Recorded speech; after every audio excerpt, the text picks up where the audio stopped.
Hi everyone, welcome back to the channel and College Process. Once again, I'm Ed from Principia Prep, and today we're going to be going over what high school seniors should be doing now, getting ready for the college process for next year. Now before we begin, if you are new to the channel and are looking for additional college content, please hit the subscription button down below. It will notify you when new videos do come out, as well as we are still running for the senior class graduating every year, the James Russo Memorial Scholarship. If you want to help out and help us give as much as we can for the James Russo Memorial Scholarship for graduating seniors going off to college, or if you yourself looking for scholarship help for your student out there, please check the description down below. The video link for the James Russo Memorial Scholarship is down below in the description, explaining how our scholarship program here works at Principia Prep. And of course, in addition to the scholarship program, in the description down below is also our organization's Venmo, as well as our Buy Us a Coffee, if you want to help support the channel, allowing us to keep making these college videos for you guys out there.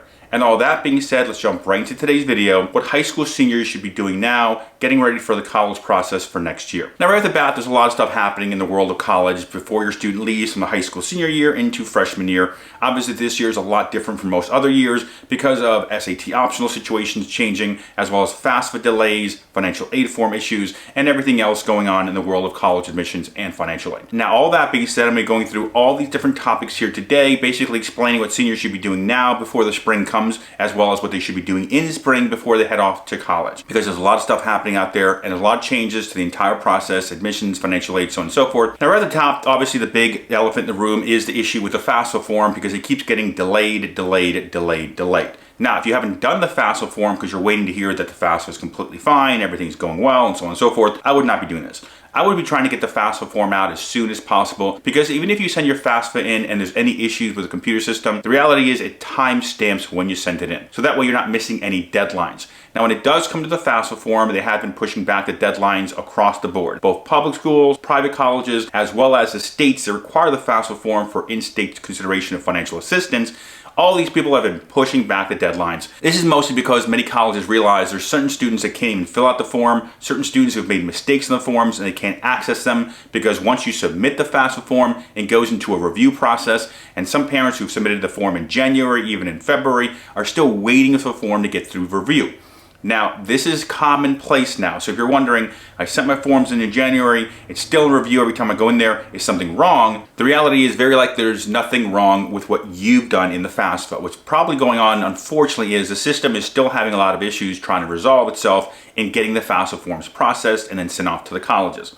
So if you're in review, I would not be worried, just leave it there. I would be going in there though every week or so. I would basically schedule a date. I would say, let's say every Thursday afternoon, I'm going to go into the student's FAFSA and the parents' FAFSA and see if we're out of review. According to the U.S. Department of Education, they are indicating that they're trying to resolve all these issues, hopefully by mid-March, so then that way the colleges can see your FAFSA. The reality is the colleges can't see any of this information. That's another reason why everyone's pushing back their deadlines for the FAFSA. Now, staying with the FAFSA theme here, let's talk about another issue some students have been having in this entire process, which is the Social Security number. Now, obviously this doesn't happen for U.S. citizens, but if you are not a U.S. citizen and you did fill out the FAFSA form, or at least filled out part of the FAFSA form and can't get the rest of it in, but it's unfortunately not accepting the fact that the parents don't have Social Security numbers, then you guys unfortunately have to wait. One of the big issues, and I've had this happen unfortunately with a bunch of students I've been helping out, specifically students from Ukraine, as far as Ukraine refugees, since you guys, for whatever reason, they're not accepting the Social Security numbers of the parent, or if your parent doesn't have a Social Security number because they're a permanent resident or they're not a legal citizen here in the United States, what you guys need to do is you need to wait. Very likely what I've been hearing in the background is sometime around mid-March, they're going to fix the issue with the Social Security number. I would be checking if I were you guys every Monday or Tuesday. And the reason I'm checking every Monday or Tuesday if I don't have a Social Security number to see if I can push through the FAFSA is because of the fact that every Sunday, typically Sunday morning, the FAFSA, the U.S. Department of Education, does a maintenance update.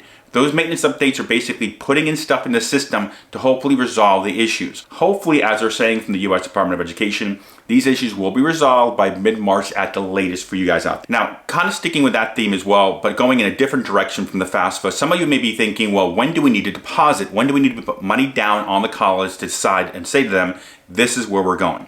The reality is the FAFSA delays have also pushed back the national deposit date for many colleges. Typically what happens for seniors is you guys are asked to basically send a deposit, usually $300 to $500, to lock in your admission spot, and then usually another $300 to $500 to lock in housing. Now, when it comes to the admissions part of sending a deposit in, most deadlines are typically May 1st for National Deposit Day. However, this year it's being pushed back by a lot of colleges. Some colleges are moving the deadline from May 1st to May 15th. Others are moving it all the way to June 1st because they're waiting for the FAFSA information to come in for them to be able to award aid for students coming in, as well as they recognize the issues parents are having with getting the FAFSA out. And they need that information, both the students, parent, as well as the colleges, to figure out financially, does the school that you're considering deposit at make sense for you guys to send your student off to. Now, if you're uncertain when the deadline is for your school, as far as depositing to go there and say to them, I'm going to be going here, you can basically just call the admissions office and ask them, when is your deposit required to lock in the spot?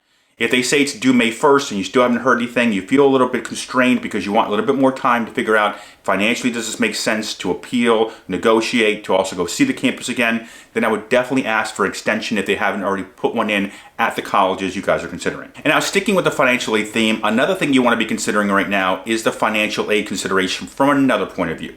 Now, obviously the FAFSA form and other financial aid forms require the colleges. Some of them have been delayed in the availability to figure out what the college is able to give you. But what has not been delayed in many cases is scholarship funding. When it comes to scholarship money, this is the golden ticket for all of you out there, from the perspective that scholarship money is typically guaranteed for 4 academic years, which means whatever you get now is going to help you out years 2, 3, and 4.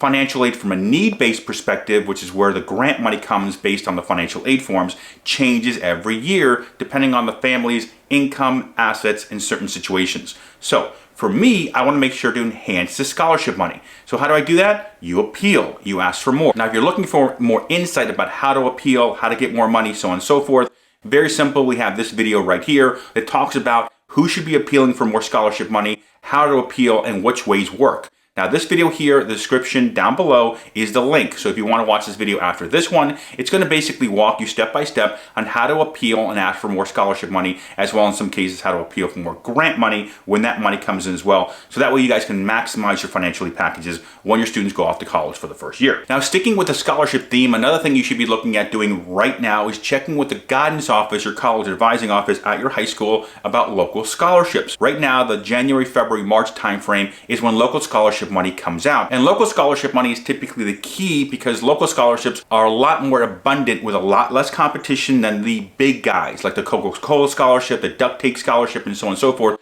Those are nationwide. Your local scholarships typically have a very small amount of competition and are the easiest to win. Now, most local scholarships are not a ton of money. Some are a couple hundred, a couple thousand, but these things add up. So one thing I would be doing now on the scholarship side is definitely going to the guidance office or the college advising office you have at your high school and asking them for a list of the local scholarships. And I'd be applying to these as soon as possible. Remember, your goal right now is to accumulate as many scholarship funds as possible, both from the college through the appeals and figuring out can we enhance the scholarship we've gotten, as well as locally through the local scholarships, obtaining all these small ones that will help you guys out. And now moving on to the last 2 items here, one of them being the loans and the other one being senioritis. First, let me talk about senioritis. Now, when it comes to senioritis, one thing that many students and many parents don't realize is every acceptance you guys have is contingent upon your student finishing off strong in the high school. And every student and parent have seen the acceptance letters, and you guys don't read past like the first 2 sentences, to be honest with you. You guys always read congratulations, you've been accepted, and here's a scholarship we're going to give you, and you guys are jumping up and down, everyone's happy, cheering, crying, laughing, etc. But no one ever reads past paragraph 1. Everyone stops there and goes,